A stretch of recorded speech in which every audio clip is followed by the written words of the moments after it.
I am not afraid of failure. I'm afraid of missed opportunities.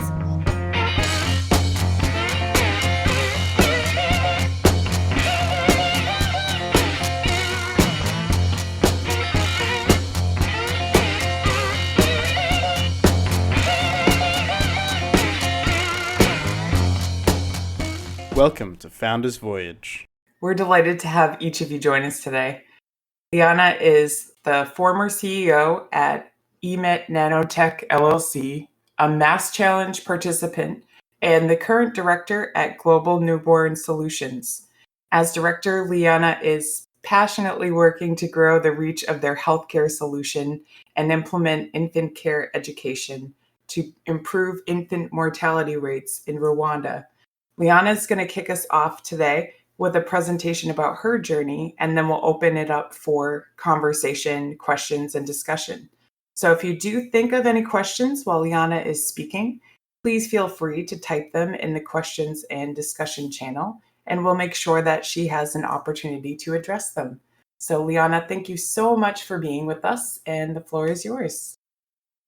Great, thank you. If anybody has any questions, I know, Nancy, that you had some questions already set out, so I'm happy to kind of do a Q&A. But a little bit about me. I got a degree in biotechnology from Brandeis University, a master's degree. While I was getting my master's degree, I ended up starting a biotech company, and this biotech company was specifically to focus on a nano imaging platform to speed up actually understanding and looking at drugs and the way that they interact with diseases. That's kind of the biotech company that I worked on and learned a lot about, and really became an expert in the field.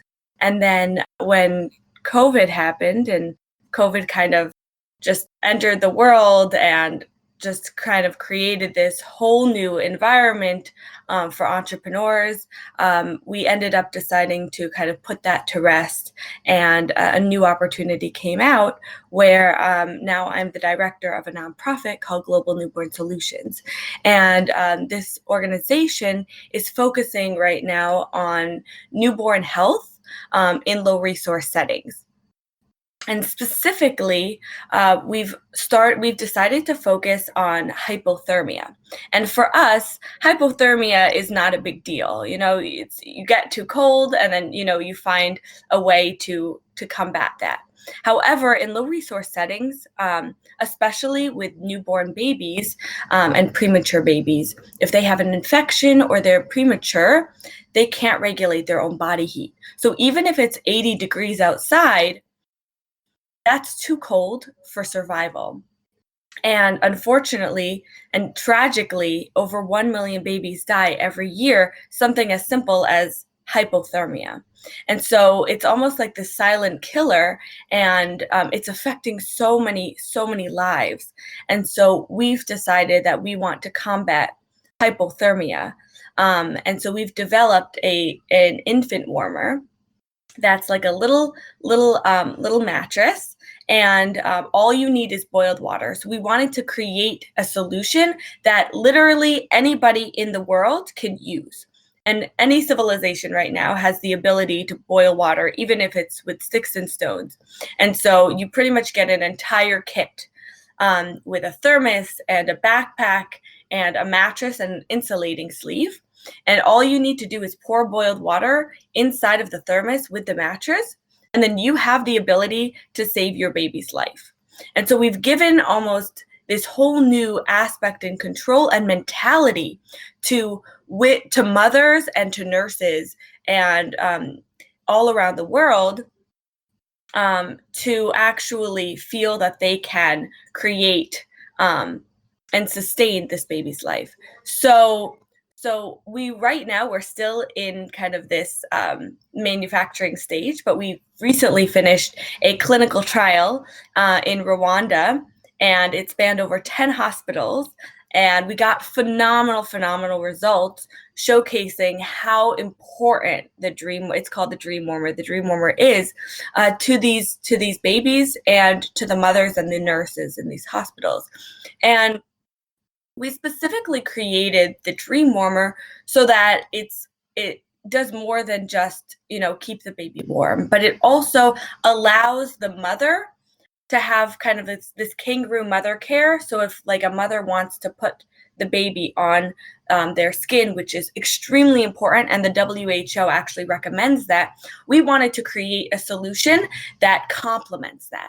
So if, let's just say, you can't, as a mother, cannot provide enough heat to your baby, we created this mattress that goes around you and the baby so that you can add additional heat to this skin to skin, which we think is extremely important, because we don't want to create a solution that just kind of negates the fact that this is such an important way of bringing heat to a baby. However, if a mother or a nurse is busy and there are other things that the mother or nurse needs to do, you can just have it on its own as well, and you can put the baby on top with a little blanket and keep that baby warm up to 6 hours.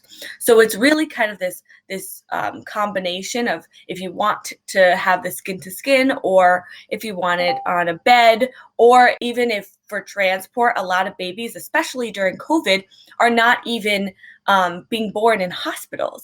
So let's just say you need to transport that baby to a hospital, or you need to lay that baby on something after the delivery. This is a huge solution for transport, and also situations where you might not have an incubator. And a lot of places where you don't have consistent electricity or any electricity, incubators are not the right solution. And so we've tried to really create a solution. And I know we've learned this at the boot camp too, where it's specifically focused towards the users and the customers. And throughout the time, we've done clinical trials, and we've really, really done our best to get that customer feedback and integrate that back into our solution, and constantly do that. So we make a technology and a solution that's so geared towards the users themselves.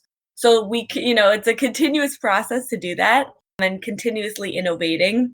But that's kind of what we've been doing at Global Newborn Solutions. It started when the CEO of the organization, she's the medical director of the Boston Children's Hospital's NICU, neonatal intensive care unit. And she, around 10 years ago, worked with the Rwanda Ministry of Health to incorporate newborn health into a specific protocol for Rwanda, really preparing for not just a solution, but also just an entire healthcare process around newborn health. So that's just a little synopsis of what we've been working on. And Nancy, you're welcome to kind of ask some of the questions that you had too, but I thought I would just give a little bit of a background. Yeah, thank you so much. That was great. I really appreciate the way that you explain things, and the passion with which you explain things. Yeah, I'll get us started with a question, but others can definitely feel free to jump in and use the questions and discussion channel. I understand, from your and my conversation, that Global Newborn Solutions became a nonprofit about a year ago. I was wondering if you could talk about that choice, and kind of the pros and cons you foresaw, had it stayed a for-profit business, and why you decided to do that. Around a year ago, it was really just kind of this idea that needed to get out into the world. But before that happens, we're dealing with newborns. Because of that, it was really about safety and efficacy. So that's where the clinical trials came in, and also just a pilot study. So even before it became an organization, pilot studies were done to make sure that this is actually a substantial technology that can really, really help newborn health in low resource settings. But then the real kind of force to create a nonprofit instead of a for-profit is because we want to make sure that our full-on goal is impact, not financial. And we've seen it in the past, and with some of our competitors as well, that sometimes financial gains and return on investment can sometimes get in the way of the impact. And so we wanted to create a real focus on this is going to be impacting people and newborns and mothers and nurses in low resource settings. And in order to do that in a way that we thought that we could get out the fastest, and on top of that, really focus on technology that worked and was also reusable. So, we want this technology to last as long as possible. And so our goal is not to have that turnover. Our goal is to make a technology that will work the longest so that, they're not throwing out, old technologies and buying new ones because that's an expense and that's also creating more waste. And so we wanted to create something that could last as long as possible and that they could save a lot of money because they are in locations that they don't have a lot of money to begin with.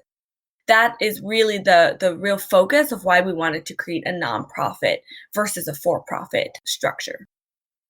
Thank you so much for taking us through all of that. Now, obviously, the warming blanket is an incredible solution to the problem of infant mortality hypothermia. But can you talk more about the long-term vision of global newborn solutions? Yeah, definitely. So we've been focusing right now in Rwanda, but our goal is to, expand to all of the settings that we can really impact. That's kind of our next step after we get into Rwanda and we focus on more locations in Rwanda. We want to expand to all of the different settings that really, really need the dream warmer. But on top of that, we're called Global Newborn Solutions, and we want to really focus on newborn health and survival as a whole.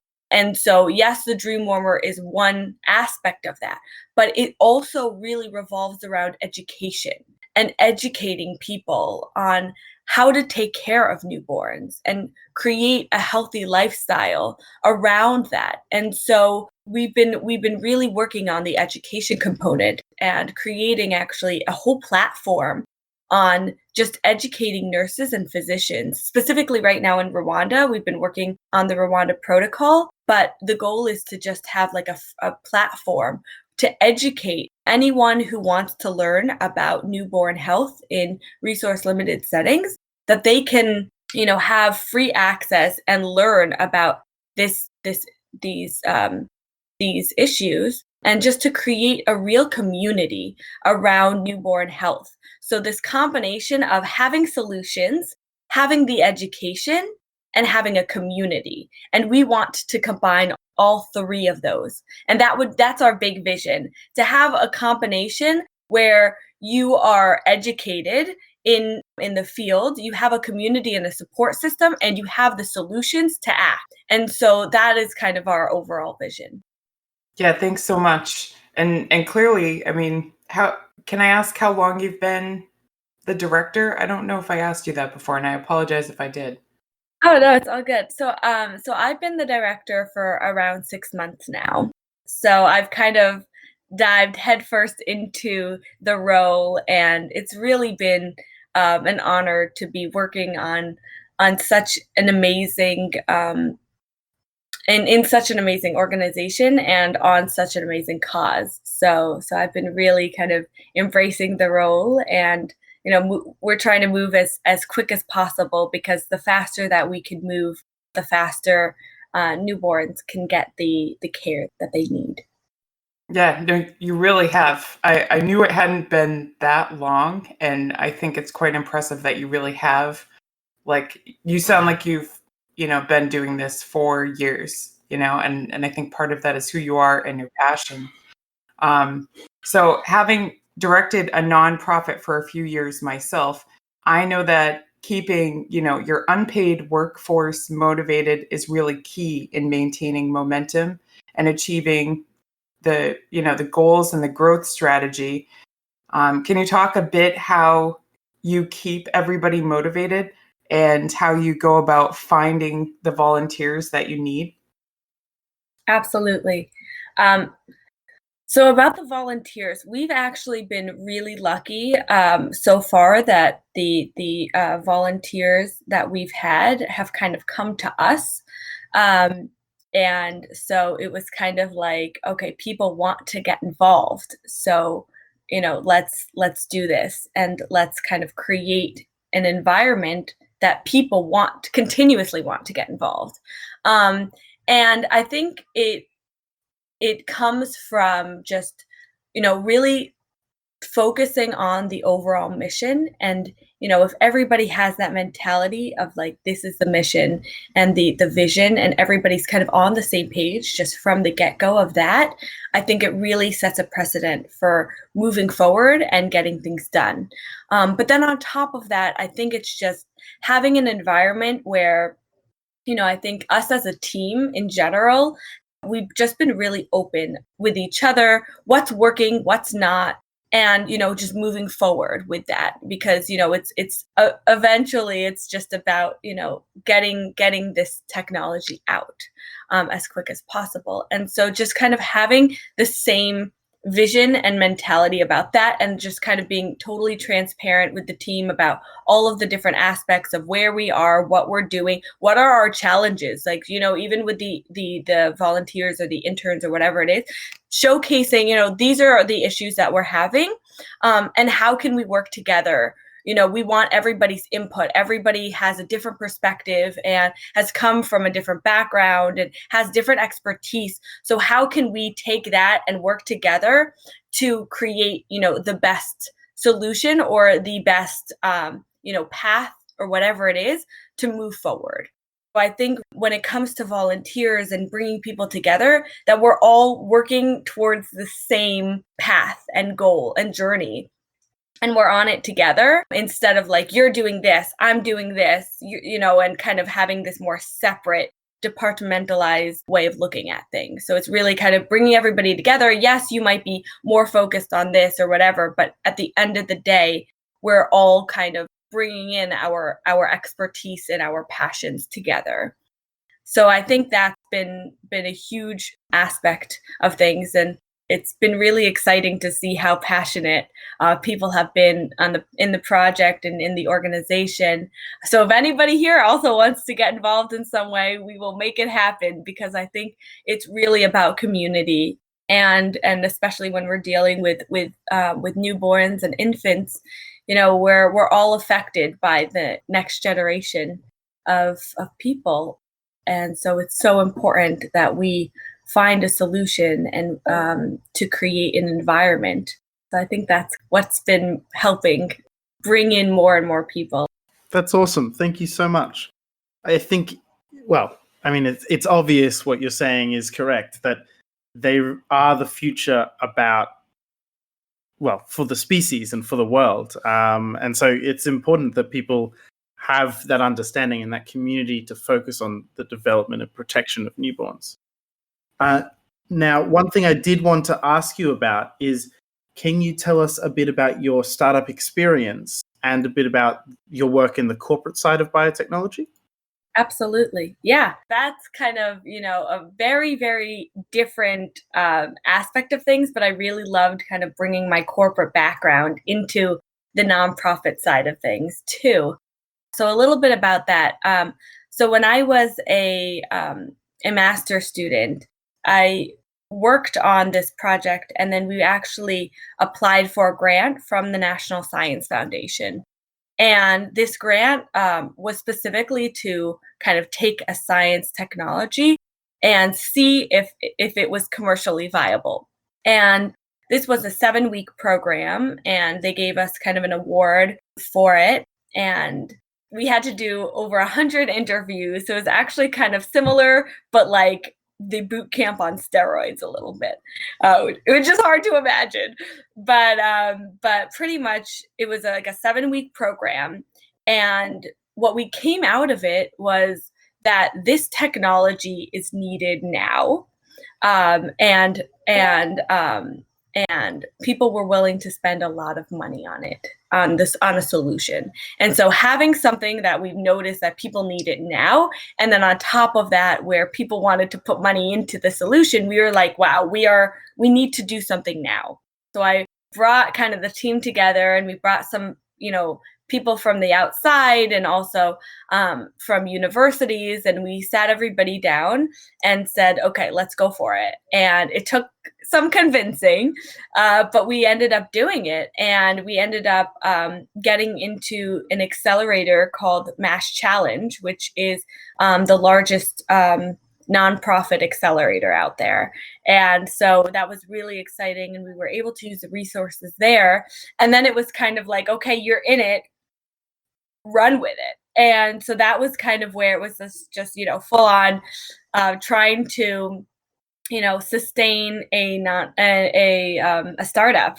And so it was a lot of meetings and really, I had to become kind of an expert in all aspects of, both the science side of things, but also, the legal side of things. I was reading all of the legal papers and everything. Obviously, we had lawyers and everything for that, but also the business side and strategizing. And so, especially, I think entrepreneurs realize and understand that you kind of have to know a lot about a lot of different things. And so that's kind of what I really, really loved about kind of just being sucked into this corporate world where, especially before the pandemic, you're meeting so many different people. And I feel like because I was I am a young entrepreneur, I kind of just tried to almost just inhale all of the advice and the information that I was getting. I mean, I pitched so many times, and there was one time where I pitched to an audience of over 200 or 300 people, and one guy came up to me afterwards and was like, "Your pitch was terrible." And I could have just been like, "Okay, that's terrible," and like just kind of went into the self-deprecation mentality. But instead I was like, "Okay, that's great. That's fine. Tell me how to fix it. What would you have done better? Or what would you have changed?" And it totally kind of, shifted my mentality of how can I continuously improve on what I was doing instead of constantly feel that I wasn't enough. Just being in like a startup mentality, there's always things that you could fix and change and recreate and pivot. And so I was just constantly in that mindset of how can I do that? And I think that's what I really love about entrepreneurship in general, and also being in the corporate world, because there is something that you can learn from everybody. Also in the nonprofit world, 100% too. But I think with the for-profit side, you do get an interesting perspective on corporate and how to integrate different things that are working in the corporate world into a nonprofit. Because eventually into a startup, because eventually you want that startup to become a large corporation. So constantly kind of picking and choosing what you want and almost form your vision around things that you've seen that have worked. Wow. Yeah. Thank you so much for taking us through that experience. It's hard for me to imagine just how intense that must have been, but I can also really appreciate that, it's made you even stronger than you were before.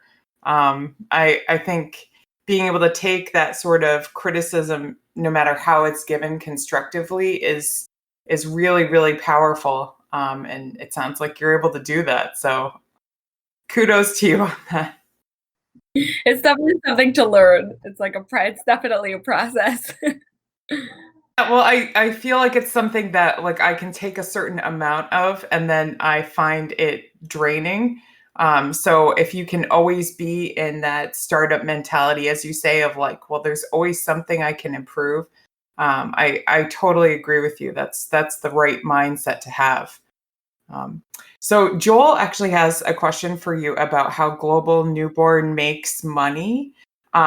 He was wondering if you're more reliant on grants or government support, or in a parallel approach if you have like a product in the market. Yeah, that's a really good question. So right now, whether you're in the for-profit or nonprofit side, it's hard at the beginning to be completely sustainable unless, you're bootstrapping. But for us, for Global Newborn Solutions, we've really kind of been dependent on grants for now. But our goal is to be at least partially sustainable by selling the Dream Warmer to the governments and ministries of health. So, and also international NGOs that, might want to take a full solution to a specific country that they're focusing in, or a low resource setting. They can just, have almost like a kit, and the Dream Warmer is part of that. So, so the goal is definitely to be partially sustainable by selling the Dream Warmer, but we don't want that to hinder where we actually get the Dream Warmer to. So let's just say there's, a location that can't spend, a lot of money on the Dream Warmer. We still want to make sure that they can get the Dream Warmer. So that's also where the grants come in, and the donations and philanthropists, because we don't want to hinder the opportunities of just getting the Dream Warmer out. So it is definitely a combination. We are also looking at other routes of, a revenue source, whether it's, partnering with other organizations that might want to get into different markets that we might already be in. So we are looking at different routes, but right now we are mainly focused on kind of grants and foundations and donors. A great question, Joel. It's really awesome to hear sort of about not just how your the company's going, but also how you're planning it out in the longer term. And I think that's really exciting to hear. Now, could I just ask, just to take it focus a little bit differently, for those of us who are unfamiliar with the region, can you outline some of the pros and cons of working in Rwanda specifically?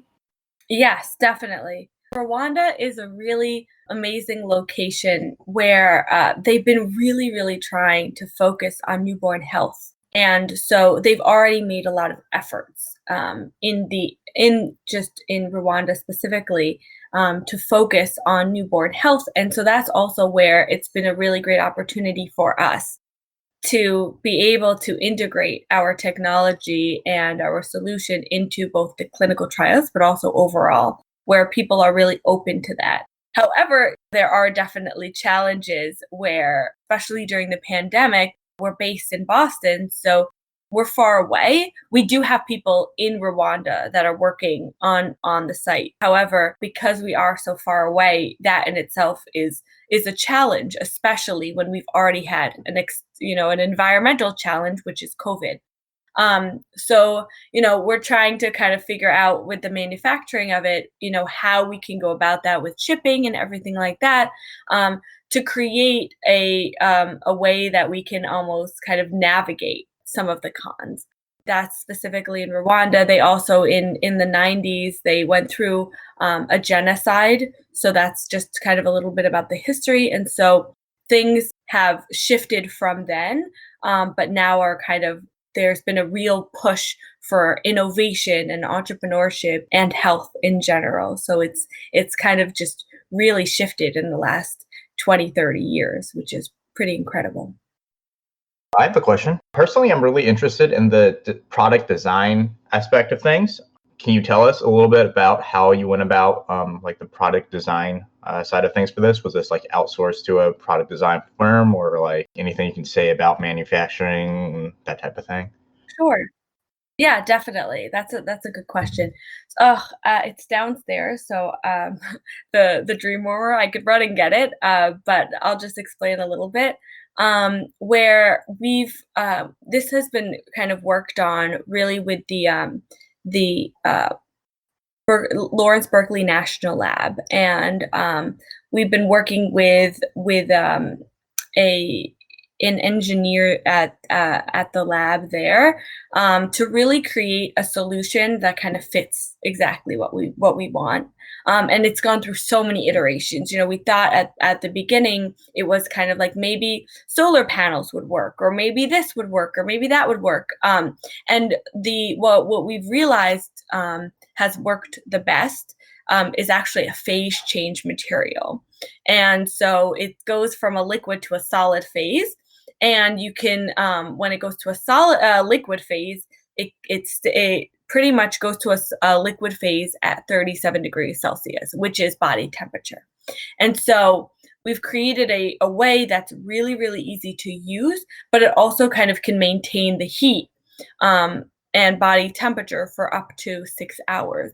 So it's kind of almost like, if you're interested in actually the design and more about what the dream warmer looks like, you can always go on the website, www.globalnewborn.org, and you can see all about the design and what we've done there. But we're constantly creating or innovating and creating more and more durable technology. And so for part of my job, I've tried to really become as immersed as I can in just the real technical aspect of things. So I'm, becoming as much of an expert as I can in different plastics and different phase change materials and the real hardcore science of it.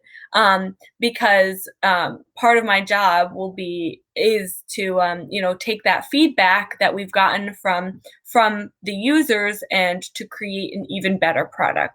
So that's kind of on the manufacturing side, and it was originally kind of coming out of the Lawrence Berkeley National Lab, and the infant warmer actually received an award, an honorary mention from the U.S. Patent Office for the global humanitarian side of U.S. patents. So we're really excited about that we're honored that we were receiving such an award from the U.S. Patent Office about our technology. So you can see the design. It's almost like it's very, very easy to roll, and then like to actually expand. And then there's a special insulating sleeve to keep in the heat, where you put the mattress inside of the insulating sleeve, and then you can put the baby on top of it and keep that baby warm. So that's kind of the manufacturing side of things. But we're right now in that process right now of the manufacturing, and the goal is to speed up that process as quick as possible so that we can launch the technology on a larger scale. Awesome. Hi, Leana. Good to see you again. So I'm just reading out my questions. So aside from grants, what can an organization like yours to do something to make sure that your end users actually get your product? So I'm asking because for some really capital intensive solutions like solar panels in Africa, that has been a real challenge. So I've seen some people try to do it, balancing grants and commercial debts. So that has seemed to be working better than just, partnering up with small organizations locally to have them pay the costs up front. But I wanted to hear that your insights on, working with some regions that might not have a lot of organic purchasing power. And also sort of like a follow-up question, like how much is the dream warmer? And even if you can sell it at the cost, at cost, which your typical end users have the purchasing power to do so. So I want to see this is, whether this is a question of, this is something that they can actually somewhat afford, or they always require outside aid. So I know it's like two questions. Thank you. Those are really good points. So I'll kind of just explain that in general, and please, like Redmond, if I didn't fully answer your question, just kind of ask a more direct question, and I'll try and get to that too. But pretty much when it comes to the dream warmer, we don't want to sell it directly to the users. So the goal is not to sell it to the mothers and the nurses. And there's two reasons. One, the cost is high, where we are aiming to sell it for around $50 to $100. But the cost, we don't want that to be on the mothers and the nurses to be buying these things.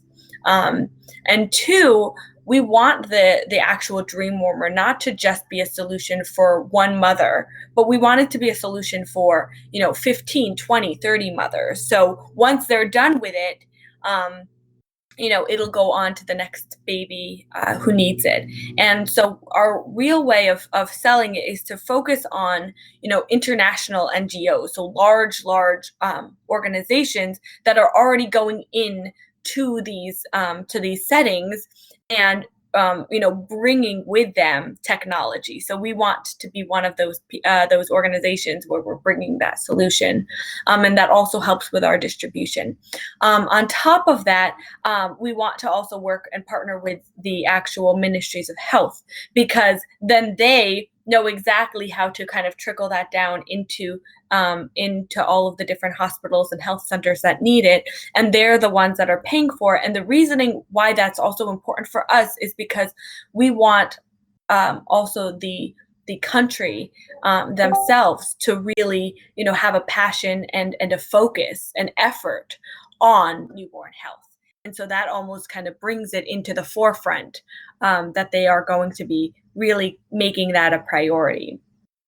And so those are the reasons. And then on top of that, the goal is, once it's in like a hospital, let's just say, that dream warmer is not just for one baby. It's for, a baby that might use it for a week. Some babies might use it for 2 months, and then it goes on to the next baby. So it's kind of like whoever needs it. And we've also created a system, so if a mother wants to bring it home with them, they can also bring the dream warmer home with them for a certain amount of time, however long they need it, so that they can, have that skin to skin mother care. And then on top of it, if they're really busy, let's say they have twins, let's say they get ill, whatever it is, they need to work, whatever it is, they have a solution at home.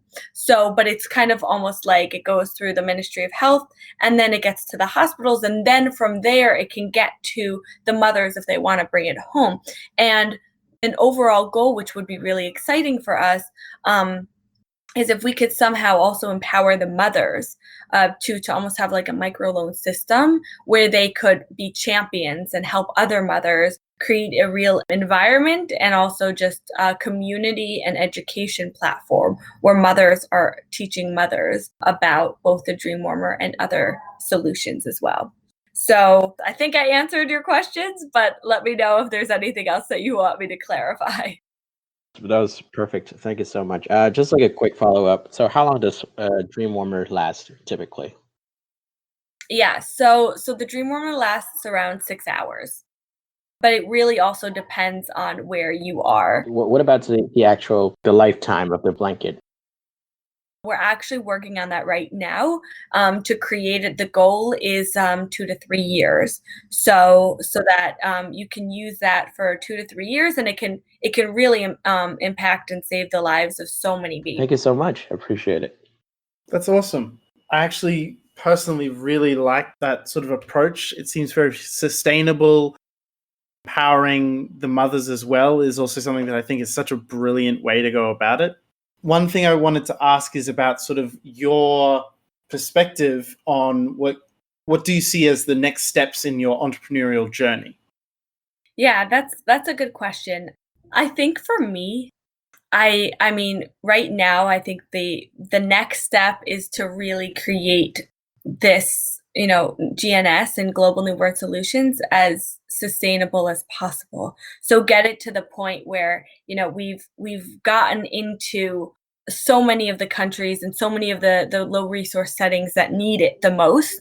So I think that's really a huge next step for not just me, but also the organization. And I think that's so important because, one, I think for me, a purpose of mine, and what has motivated me in my just entrepreneurial education and life has been really focusing on health. And I've really embodied the fact that health is so important to your life, no matter, your age, your race, your religion, your demographic, your sex, whatever it is, it's so important to your life. And so my goal has always been to uplift and create a system that really helps more and more people create a healthier lifestyle, especially when it comes to survival.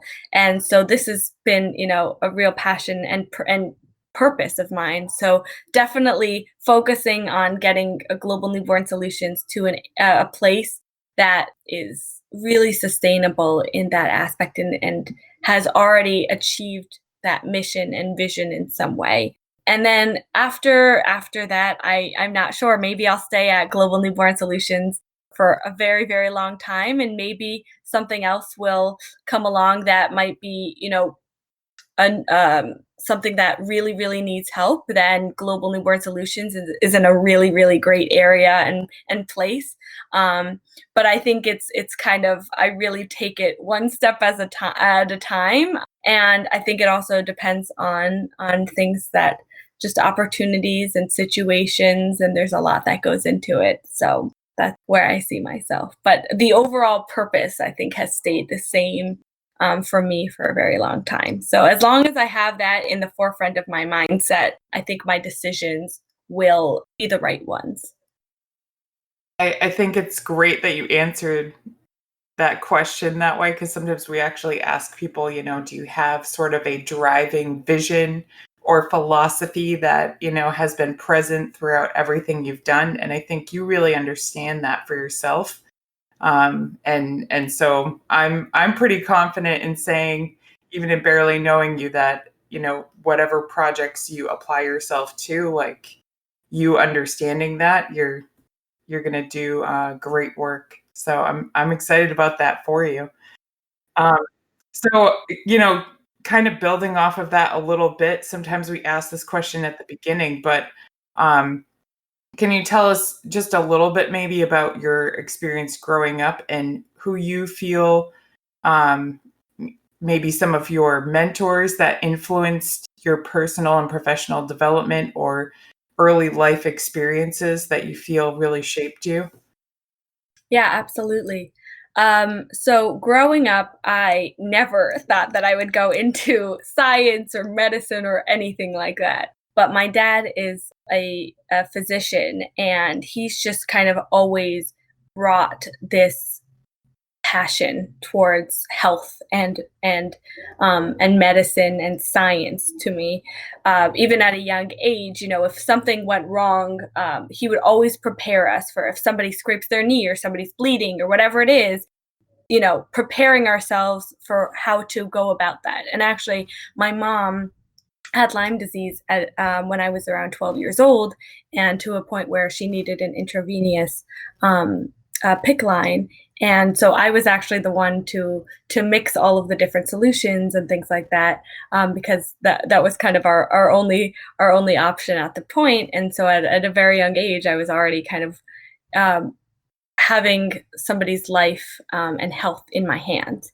And so it really kind of shifted my perspective. And I even at that age, I was like, I won't go into medicine or health or anything, but it was a passion and something that I really valued and was so important to me.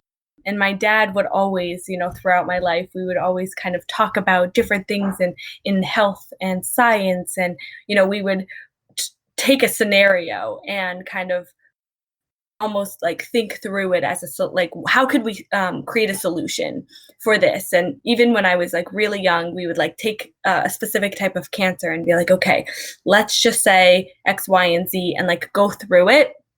And like I just kind of like was like, wow, like we can do something. Let's start something or do something. And it just kind of got my drive to focus on that. And I still didn't think that I was going to go into science until my senior year of high school, where I just randomly decided that I was going to go into a biomedical engineering class. It was the first time they did it at our high school, and they were kind of just like, we'll see if this class works. Day one, we had a quiz just to see how much we knew about just engineering and the field.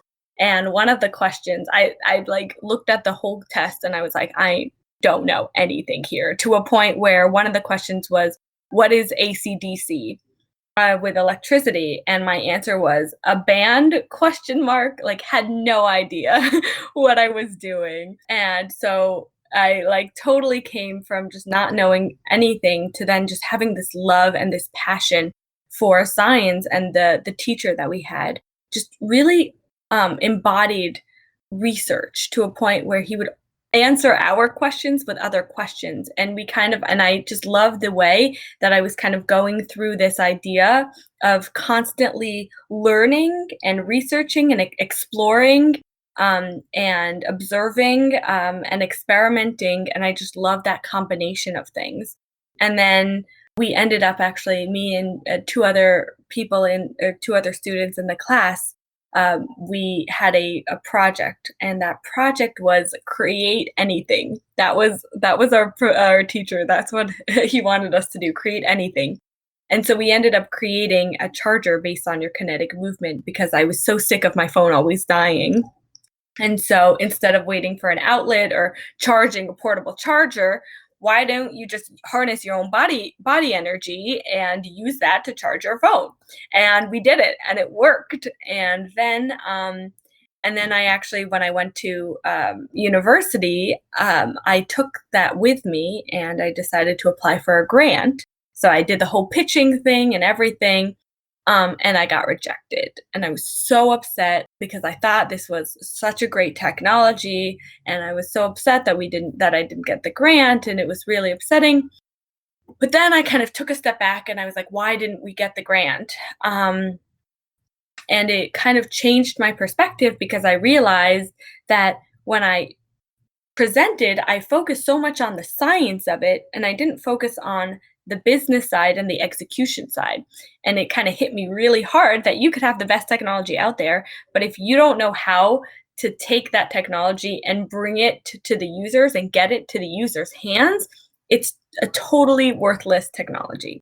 And so that's where kind of I combined my love for science and biology with entrepreneurship and the value. And so throughout my entire educational career, I was always trying to do that with experience as well, whether it was a startup I was working on, or the MIT boot camp, or or working at the Brandeis Innovation Center, or working on something else, whatever it is I needed to, or working at a pharmaceutical company. So I had to apply what I was learning to have that experience and understand more of the execution side of things. So that's kind of my journey when I was younger, to kind of how I started to really embody my love for science and entrepreneurship and actually create a career out of it. That's exceptional. And I love hearing about a teacher figure in your life that had an impact like that. I've certainly had in my life 2 teachers that had an amazing impact on me personally. And I think people in that position can have such a great positive influence in our lives. We do have one question that we like to sort of wrap things up with. What do you think has been the best lesson or takeaway from your journey so far? Words of wisdom sort of thing. It's very much open to you what lesson you want to share with us. Yeah, definitely. I'll kind of end it with a little bit of a story that ends in a lesson, which I've learned from this story. And that was when I was applying for an internship. This was a bunch of years ago, but I was applying for an internship, and this was an internship that I was so excited for.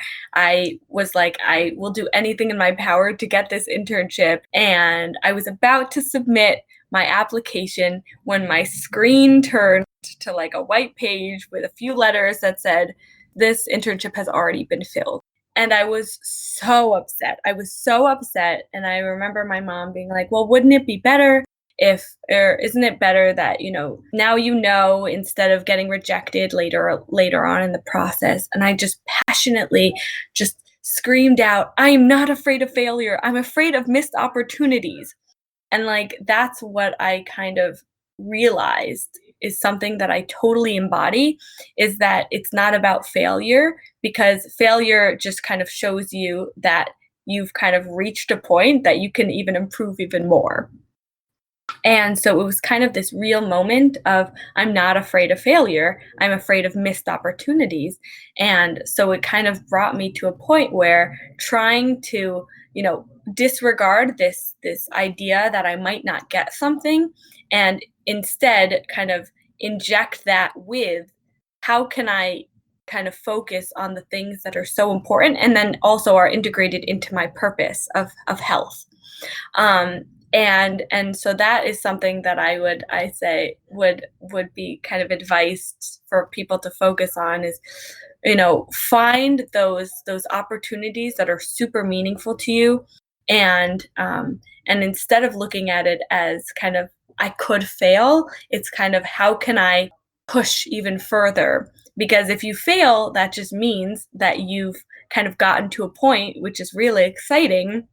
And then you just have to kind of find a way to navigate to move forward, which just introduces more exciting and new adventures. So that was kind of something that I really try to embody myself to this day, and incorporating that with when there is failure, and that does happen because it will happen, to really evaluate your weaknesses and strengths. And this is something that I constantly try and do. It's hard sometimes to focus on your weaknesses, but to really embrace your weaknesses and be okay and comfortable with them, so that you can, either find something that can complement them, or you can focus more on your strengths and your passions. So I guess that's where I would end it, in some of the advice that I've learned along the way. And I'm sure hopefully in the future I will have more to give as I have more and more experiences. So thank you all so much for coming and for listening. Thank you so much for being such a insightful and thoughtful guest. I love that verbalization, that you're not afraid of failure, you're afraid of missed opportunities. And I think all of us struggle at some point to, be comfortable with our weaknesses. So I think you explained that so beautifully. Thank you. It's amazing to me. Like I am actually quite a bit older than you, but you have done so much. I am so inspired by your passion, and I really appreciate you letting us learn from you and from your experiences. Thank you so much, and have a great rest of your day, Leana. Yeah, thank you so much for inviting me for this. This has been wonderful, and it's great to hear all of your questions. Thanks, everyone. Take care.